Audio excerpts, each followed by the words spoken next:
Shalom, shalom, shalom. First and foremost, want to give all honor and glory to Yahweh, Ba'ashem, Yahweh Shai. Yahweh being the name of the Heavenly Father, who the world calls God.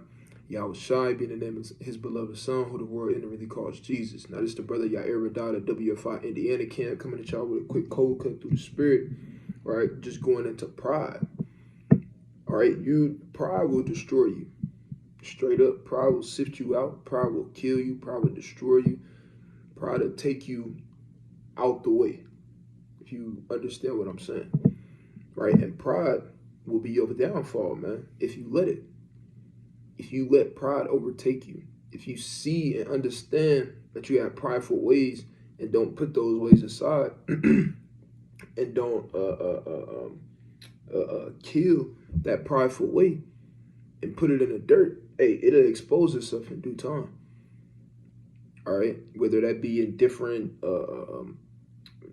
conversations or different aspects of different experiences, it'll reveal itself. And if you continue to act like it's not there or not want to deal with it or think that it's not there, like you feel like you justified in all your ways, then it'll destroy you ultimately. That's what it's gonna come down to. Right, so this is gonna be a quick cold cut. Right, let's get straight into it. Right, let's go to the book of Proverbs. All right, Proverbs chapter 6 and verse 16. It says, "These 6 things doeth the Lord hate; yea, 7 are an abomination unto him." It says a proud look. That's the first thing. It said a proud look, a lying tongue, and hands that shed innocent blood. So the Lord hates a proud look at the end of the day. Nobody, and man does as well. Man can call it from a mile away. Somebody that's making themselves to be high and mighty or so-called holier than thou, whatever the case may be, puffing themselves up. All right, it talks about that even in the book of Psalms chapter 10. We know that that's, spiritually is going into Esau, but pride will bring out traits in you. You understand?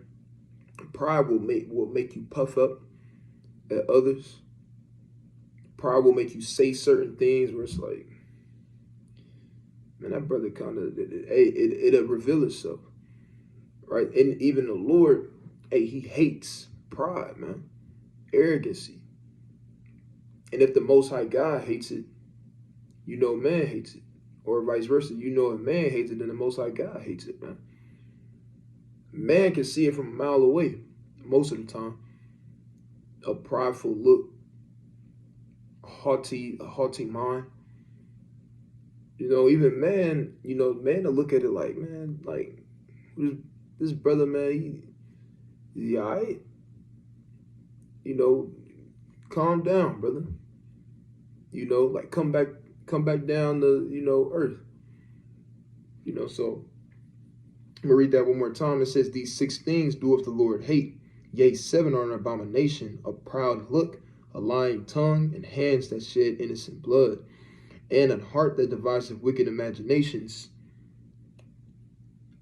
feet that be swift in running to mischief, a false witness that speaketh lies, and he that soweth discord among brethren." Right, now let's real quick. I want to go to 1 Samuel chapter 8. Or Salaki, not 8, 18, Salaki. And I'm going to start at verse 6. All right, this is the book of 1 Samuel, chapter 8, and verse 6. And it reads, "And it came to pass, as they came, when David was returned from the slaughter of the Philistine, that the woman came out of all cities of Israel, singing and dancing to meet King Saul, with tabrets, with joy, and with instruments of music. And the woman answered one another as they played, and said, Saul hath slain his thousands, and David his 10,000s. So they kind of, they gassing him up. They're like, yeah, Saul killed his thousands, man, but David, he killed his 10,000s, man. Or Saul killed his thousands and David killed 10,000s. Now, a humble man, he would be proud of his brother. You feel me? He'd be happy for his brother. You know, on a carnal level, you got two superstars on the basketball team, and your man's dropped 30, you know, and you drop 20, and you hear the people they talking, they like, yeah, so and so he did his thing. He dropped 30 on them boys. You feel me? Yeah, so and so he dropped 20 points. You know, he did his thing too. Hey, a humble man, hey, a humble and meek man, and he'll be happy for him, man. He'll be happy for his brother. You know, he'll uplift his brother as well. But a prideful man, he won't take what he did, you know, as a blessing or as something good as well, and look at his brother in even more of a delightful way, uplifting his brother. Like, yeah, man, he did drop 30 and he gave him 30, he gave them boys 30, man. But a prideful man, he gonna look at it like, I mean, yeah, he dropped 30, but it was really because of me, because you feel me, I was putting them and I was setting them up to get good shots. That's really why he just scored that. That's prideful, man. Right? That's just me putting it for bad like it turns in a carnal way.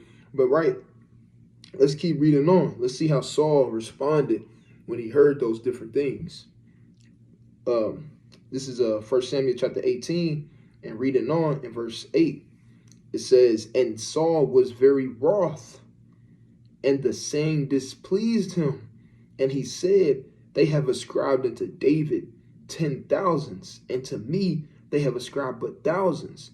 And what can he have more but the kingdom? Meaning, man, look, they giving him all this credit. They might as well go ahead and give him the kingdom then. Right? So these different things, displeased Saul, man. And ultimately, it's things like this in the scriptures that led to Saul's downfall. You understand? Along with him being disobedient unto the Most High God and not doing what the Most High God told him to do when it came to cutting off and showing the Edomites no mercy, as well as him taking it upon himself, you know, being prideful and offering up the sacrifices for the people when Samuel was gone, or running late, I should say. So these things, is a multitude of things that Saul showed throughout the scriptures of pride building up. And it just continued to build and build and build. Why? Because he never put those things aside from him. You understand? Let's go to the book. Let's go back to the book of Proverbs. All right. Let's go to Proverbs 16 and 18. All right, the classic. This is the book of Proverbs, chapter 16, verse 18. It says, pride goeth before destruction, and a haughty spirit before a fall. Better it is to be of an humble spirit with the lowly than to divide the spoil with the proud. So it's better to be a humble soul, a humble spirit, right, than to be on a high level with the proud. Riches, fame, fortune, whatever, however you want to perceive it. It's better to be with the lowly and be humble and meek than to be on a high level and esteemed among men and those men are all proud and you proud, man. But pride goeth before destruction. Right? Let's get this in 13 and 10. Right? This is the book of Proverbs, chapter 13 and verse 10. It says, only by pride cometh contention, but with the well advised is wisdom. So it said only by pride cometh contention. A lot of times when certain, this is not the case all the time, but most of the time, certain arguments happen or back and forth or tension is rising, it's because of pride. Straight up. Most of the time, 9 times out of 10, that's what it is. Because this man's ego kind of hurts, so now he got to kind of puff himself up. This man prideful. It's most of the time, pride is the root of the problem. Brother can't take correction, or brother don't feel like he's above whatever he is, or whatever it may be. You know, most of the time, the source, you know, or that trait that's being displayed to cause contention, it'll be pride more often than not. All right, I'm gonna read that one more time. It says, it's the book of Proverbs, chapter 13 and verse 10. It says, only by pride cometh contention, but with the well advised is wisdom. You know, all right, let's go to the book of Numbers. All right, the same things happen with the in the wilderness with Korah. Right, this is the book of Numbers, chapter 16. It's like it, chapter 16 and verse 1. It says, now Korah, the son of Azar, the son of Korath, the son of Levi, the son of Dathan, and Abram, the sons of Eliab, and On, the sons of Peleth, sons of Reuben, took men, and they rose up before Moses with certain of the children of Israel, 250 princes of the assembly, famous in the congregation, men of renown. So these weren't just some regular niggas. Salakia for my language, but these were to your average Negro. You understand? These was men of renown, men of so-called stature, not on a physical level, but on a so-called spiritual level, or how people look at them in the light. Okay, and it says, and reading on in verse 3, it says, and they gathered themselves together against Moses and against Aaron, and said unto them, ye take too much upon you, seeing all the congregation are holy, every one of them, and the Lord is among them. Wherefore then lift ye up yourselves above the congregation of the Lord. So he's being a smart aleck, right? Like, man, y'all putting too much on yourselves, man. All these men are capable of doing what you doing. Basically, is what he say. Like, man, all these men right here is capable of doing the same thing that you do. You really not nobody. Why are you lifting yourselves up above the congregation of the Lord? Talking about Korah is talking about himself and the men that he brought with him. Basically, they was putting themselves on the same level as Moses and Aaron. Basically saying, like, who put y'all in charge? And that's off. Because why? The Most High God is the one at the end of the day that set up Moses and Aaron. The Most High God is the one that sets up everything, chiefly at the end of the day, on a spiritual level, right? We understand that. So for Korah to go to them and say something like that is off. They're wicked. A lot of times Jake don't know their place. Everybody want to be the so-called head Negro in charge. Nobody can play their role. On a basketball team, it don't work when you got 5 all-stars and they all want to be the main player. They all want to be the star. No, guess what? You got the head. You feel me? You got the star. You may have a couple other stars, but guess what? They know their roles. They know what they supposed to do. You got the other players on the team. They know their role. You're not gonna have this man, the 6th man, come in, or 7th, or whatever the case may be, come in the game, and he with the all-star, or whatever the case may be, or the other players, you know, who are scorers on the team, and then he trying to come in and he trying to do their job and drop. He's shooting every time when he really a defensive player. Brother, know your role. Okay, sister, know your role. Right? Israel got a big problem with that. Everybody can't be the head Negro in charge all the time. There's order at the end of the day. Right? There's order in the third heaven. It's how the Most High God set it up. And guess what? On earth, there's order when it comes, right, to the children of Israel and the congregation of the Lord. Right? So ultimately, this got Korah jammed up, because when you continue to read the chapter, later in the chapter, what happened, right? Let me get to it real quick, right? Get right to the point. This same chapter, Numbers chapter 16, and I'm gonna start at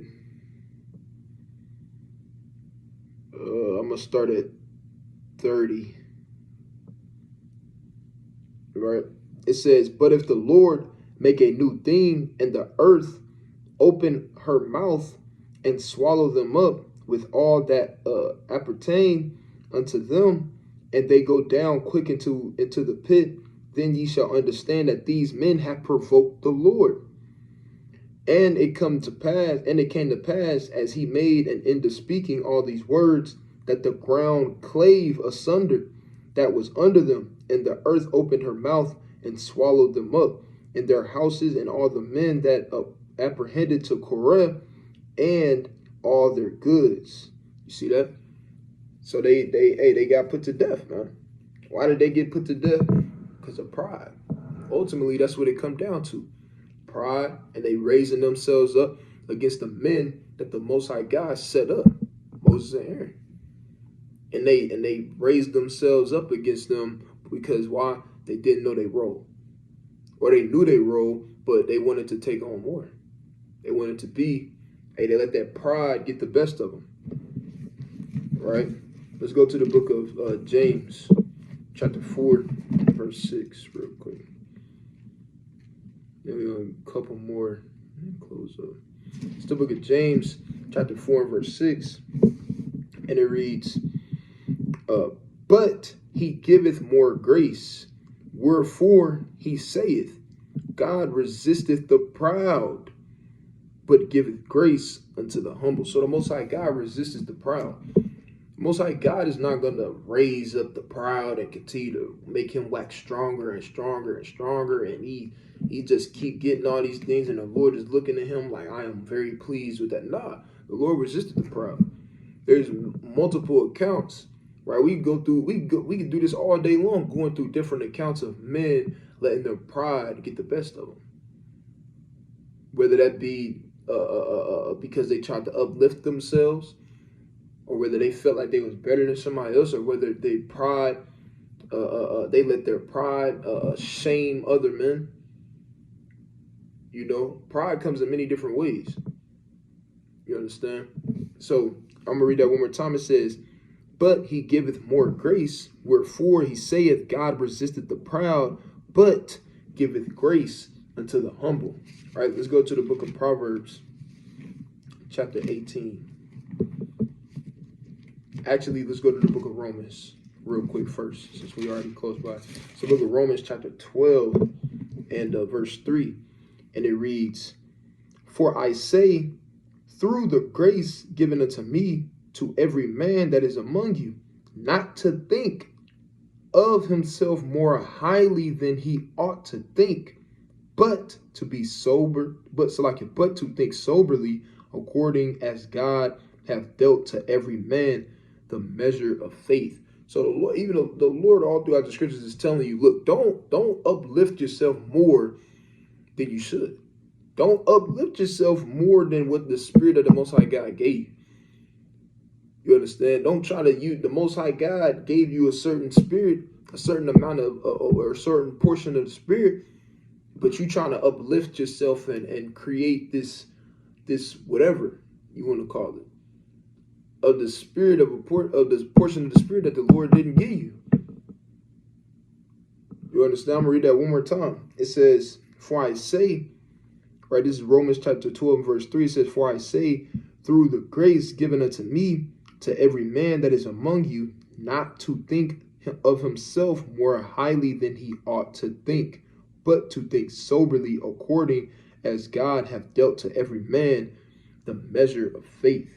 You understand? Right? It says, for as we have many members in one body, and all members have not the same office.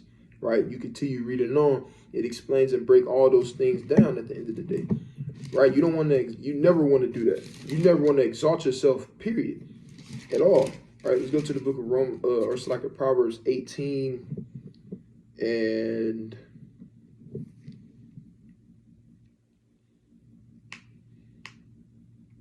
18.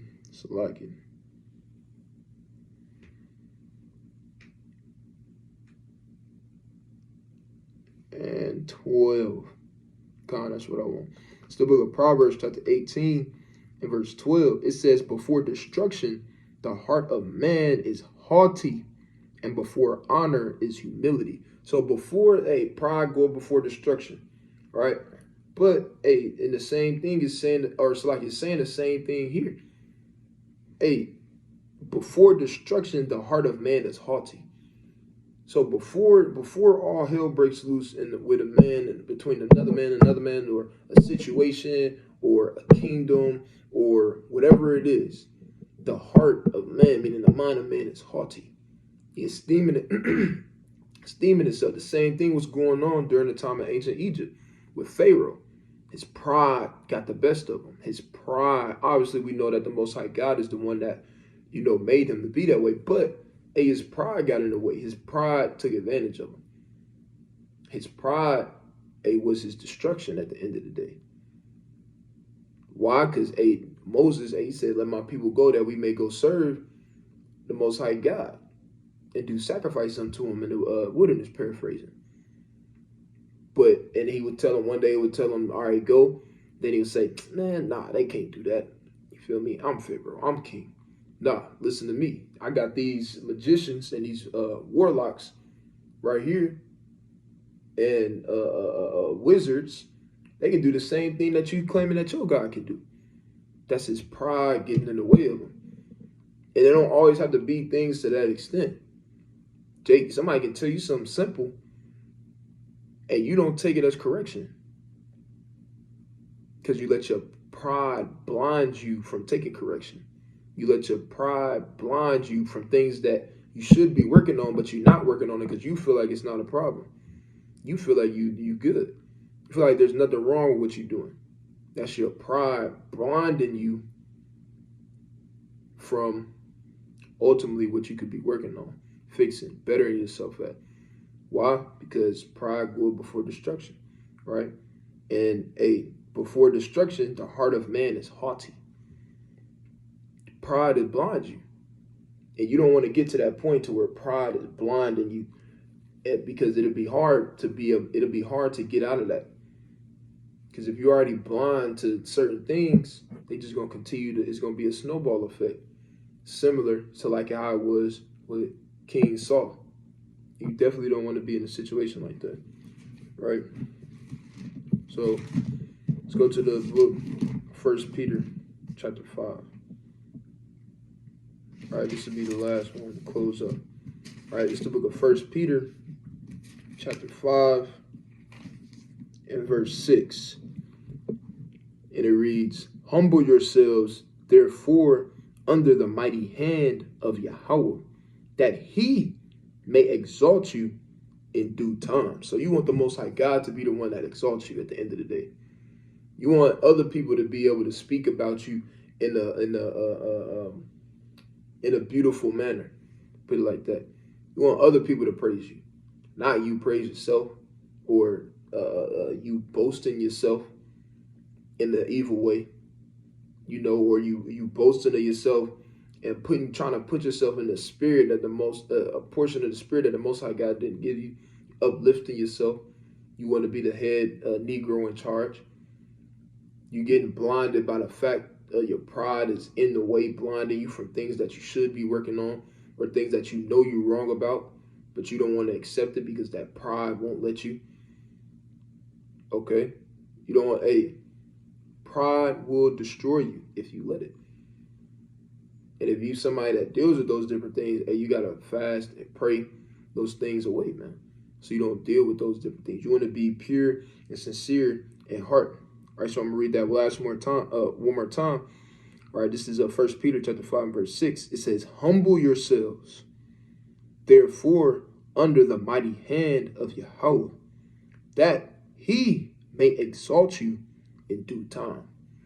All right, so Lord willing, brothers and sisters, was edified with this video. Lord willing, brothers and sisters, continue to be meek and humble upon the face of the earth until the day and coming of the Lord Yahweh, Ba'ashem Yahushua, Kwam Yasha Allah, Shalom.